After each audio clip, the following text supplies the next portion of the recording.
Ministério Coordenador Assunto Econômico, no Ministro Turismo e Ambiente, organiza reunião linhas ministeriais, ou de forma task force, ato acesso ao Fundo Climático Klima Verde.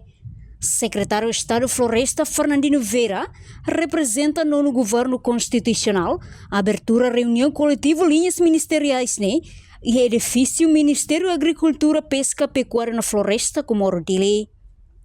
Governante informa li husi encontro idene bela fo ideia hamotu de forma task force ato acesso ao Fundo Climático Klima Verde nebe durante Timor-Leste sidau Asesu.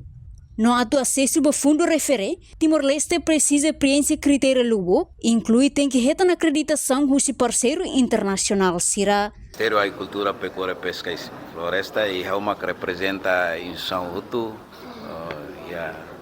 no governo constitucional de onde halau encontro loke encontro osopi da nebe liu qual é a tal no inamoto kau ideia samoto konava o insapra itabele acesso a fundos climático verde dia nebe mak durante ne ita labele hetan acesso também makanesa encontro encontro lina ministerial nebe mak halau ya Ministério da Agricultura o insapra tu bele stakeholder sira bele tau sira ni ano inamoto sira ni ideia samoto para ita bele forma task forida para o bele acesso a fundo clima verde e fundo sira ne bema maiusi parceiro de desenvolvimento sira tama durante ne ita ni fundos ne bema fundos clima verde ne acesso ba parceiro sira ne bema nessa etan acreditado Vema kanesa eta ita Timor-Leste sidau bele. Tamanema kanesa o encontro ne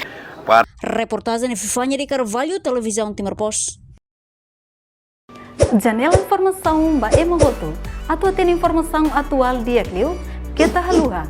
Haneham botão subscribe, like. Halo comentário no fahe tutang ba media sosial hotu.